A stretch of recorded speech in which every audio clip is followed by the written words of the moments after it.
Сегодня мы приготовим оладьи из крабовых палочек и сыра. Для этого нам понадобится 200 граммов крабовых палочек, 100 грамм сыра, 1 яйцо, немного зеленого лука,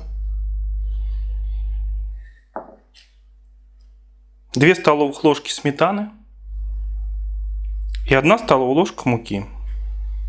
Подготовим наши ингредиенты. Натрем крабовые палочки на крупной терке.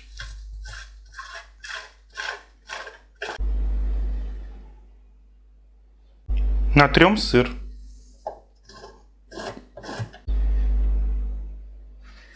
Мелко нарежем лук.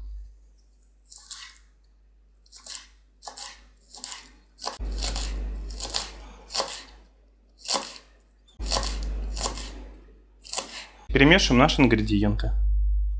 1 яйцо,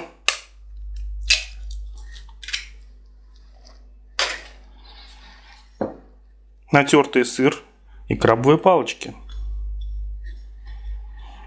Я уже добавил 1 ложку муки и добавляю 2 ложки сметаны. У нас должна получиться однородная масса, как на оладьи.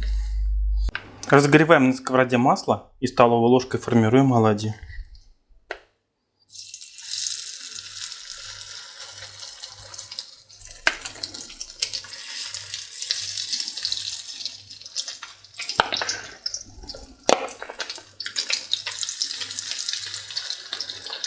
Обжариваем до золотистой корочки по 2 минуты с каждой стороны.